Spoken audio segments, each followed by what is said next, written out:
De grandes nouvelles nous parviennent directement du monde de la Formule 1. Il se murmure de plus en plus que Christian Horner pourrait vivre ses derniers jours en tant que directeur d'équipe de l'écurie autrichienne. Mais dans un contexte aussi sensible, et avec les nouvelles réglementations qui perturbent la trajectoire de Red Bull, parviendront-ils à trouver un remplaçant digne de ce nom en Oliver Oakes? Et si ce n'est pas le cas, qui d'autre pourrait figurer sur la liste des successeurs potentiels pour ce poste stratégique? Il est évident que Red Bull a traversé plusieurs turbulences ces derniers temps, notamment l'année dernière, lorsque l'équipe a perdu une grande partie de son autorité à la suite de l'enquête visant Horner. D'un autre côté, il est présent depuis les origines de l'écurie, et le remplacer maintenant représente bien plus qu'un simple changement de direction. Pourtant, certaines sources indiquent que Red Bull serait prête à franchir ce cap. Plusieurs médias réputés affirment que Horner pourrait être licencié dès la fin du prochain Grand Prix d'Émilie-Romagne. Le fait que Lando Norris et Oscar Piastri mènent le championnat, alors que Max Verstappen n'a que très peu de chances de remporter le titre de l'année 2025, malgré une large utilisation du budget prévu pour l'année 2026, a suscité de l'agacement au sein de l'écurie. Horner n'avait été maintenu à son poste qu'en recevant davantage de pouvoir après la fin de l'enquête interne. Pourtant, jusqu'à présent, les résultats attendus n'ont pas été au rendez-vous. Les départs récents de figures clés comme Adrian Newey, Jonathan Whitley et Ben Waterhouse ont profondément ébranlé la structure de l'équipe. Il est désormais clair que le fonctionnement interne ne tourne plus aussi bien qu'auparavant. Verstappen a été très clair. Les évolutions ne suffisent pas et l'écart avec McLaren est bien trop grand pour être comblé par quelques ajustements techniques. Même le directeur technique actuel, Pierre Waché, qui bénéficie de la pleine confiance de Horner, pourrait bientôt se retrouver sous pression. Mais puisque la responsabilité finale repose sur Christian, c'est à lui de convaincre les dirigeants de Red Bull qu'un avenir prometteur est encore possible. En plus de la presse britannique, un média allemand appelé OE24 a également publié un rapport sur la situation de Horner. Chaque fois qu'un média allemand s'exprime sur Red Bull, on pense inévitablement à Helmut Marko, le conseiller autrichien, très expérimenté, intervient souvent auprès de la presse de son pays ou des pays voisins, ce qui renforce la crédibilité des informations évoquant l'instabilité de Horner. Reste à savoir si ces rumeurs se concrétiseront. Deux noms circulent déjà comme potentiels remplaçants. Le premier est Oliver Oakes, ancien directeur de l'écurie Alpine. Bien que certaines sources affirment qu'il entretient encore de bonnes relations avec Alpine et qu'il souhaite continuer à y travailler, il est peu probable qu'il refuse une offre aussi prestigieuse de la part de Red Bull. Bien sûr, le scandale impliquant lui et son frère devra être examiné avec prudence, car personne ne souhaite remplacer un chef controversé par un autre tout aussi problématique. Un autre candidat serait Franz Tost, ancien directeur d'Alpha Tauri, qui possède une vaste expérience en Formule 1. Plus important encore, il connaît très bien les rouages de l'équipe autrichienne, ce qui pourrait faciliter la transition si Horner venait à partir. Tost a dirigé l'équipe italienne de l'année 2020 à l'année 2023 et pourrait être prêt à revenir aux commandes aux côtés de ses anciens collègues. Dans ce sport où tout peut changer du jour au lendemain, rien n'est jamais garanti. Il est aussi essentiel de rappeler que Red Bull a officiellement démenti toute menace imminente sur la position de Horner.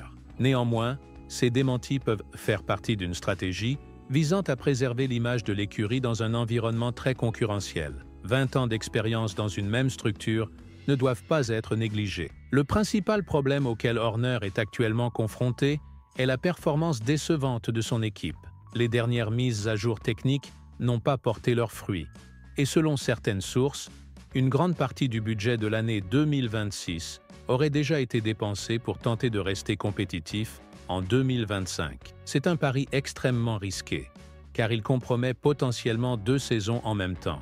D'autant plus que des équipes comme Ferrari et Mercedes sont pressenties pour revenir au sommet grâce à des moteurs plus puissants.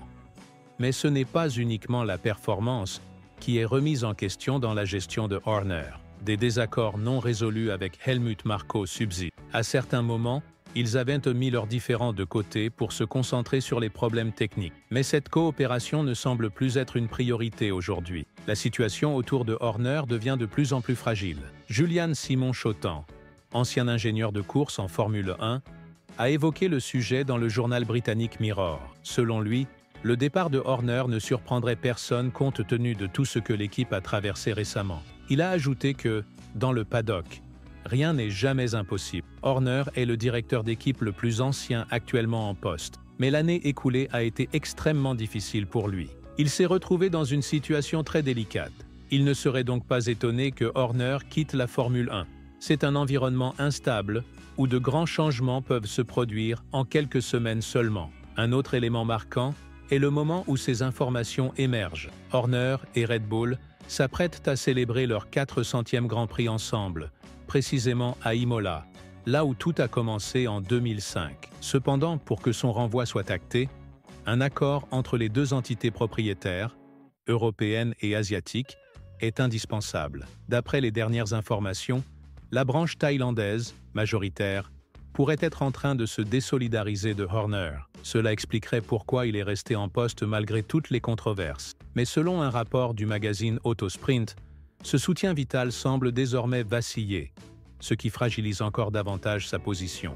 Alors quel serait le plan de Horner pour démontrer qu'il peut encore tenir les rênes? Il doit désormais concentrer ses efforts sur l'année 2025, car la saison actuelle semble déjà perdue. Verstappen occupe actuellement la 3e place du championnat, et une clause de sortie sensible dans son contrat devra être examinée avant la pause estivale.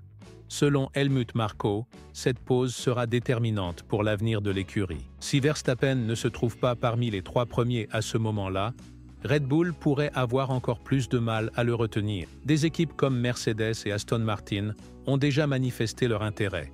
Donc le défi est de rendre la voiture plus compétitive sans puiser davantage dans le budget de 2026. Tout indique que les choses se joueront lors du Grand Prix de Barcelone, où Red Bull espère que la domination de McLaren sera réduite grâce à la nouvelle réglementation concernant le plancher avant, imposée par la Fédération internationale de l'automobile. Depuis son apparition en 2024, cet élément fait débat, et l'instance dirigeante a autorisé les équipes à procéder aux ajustements nécessaires avant que le règlement ne soit appliqué de manière définitive à Barcelone. D'après Horner, même si ces nouvelles règles ralentissent quelque peu McLaren et permettent au reste du plateau de se rapprocher, le reste de l'année 2025 restera extrêmement imprévisible, ce qui pourrait également influencer son avenir chez Red Bull.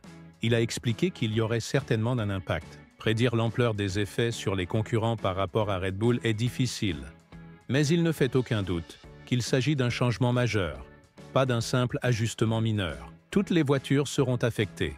La seule question est de savoir dans quelle mesure. Il reste encore 24 courses à disputer. Le chemin est encore long.